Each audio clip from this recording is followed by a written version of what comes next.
Next letter X letter. Slant గా వెళ్ళండి, over slant గా వెళ్ళండి. కరువు తిప్పుతూ కిందకి రండి. చూడండి, కరువు తిప్పుతూ కిందకి. ఇవి రెండు దగ్గరికి వచ్చేలాగా రాయాలి, అంతేకాని ఈ విధంగా రాయకూడదు. ఇలా రాశానంటారా?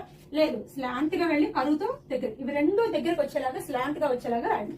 సో దీని మీదే పైకి వెళ్ళండి, చెయ్యి ఎత్తకూడదు. దాని మీదే కిందకి రండి, కరువుతో ఎగ్జిట్. చూడండి, దీని మీదే పైకి వెళ్ళండి, దాని మీదే కిందకి రండి, కరువుతో ఎగ్జిట్. సో ఎక్స్ లెటర్ రాయాలంటే ఇలా రాయాలి, ఇలా రాయకూడదు. లేదా స్లాంట్ గా వెళ్ళి ఇటుకలు వచ్చేలాగా రాయకూడదు. ఎక్స్ రాయాలంటే మూడు కూడా మనకి స్లాంట్ లైన్స్ రాయాలి. స్లాంట్ లైన్స్ వస్తేనే లెటర్ షేప్ మనకి పర్ఫెక్ట్ గా ఉంటుంది. అలాగే ఒక లెటర్ ని ఇంకొక లెటర్ ని కనెక్ట్ చేయడానికి ఈజీగా ఉంటుంది. సో జోన్ లో ఎలా రాయాలనేది మళ్ళీ ఒకసారి ఎక్స్ప్లెయిన్ చేస్తాను. ఓవర్ స్లాంట్ గా రాయండి.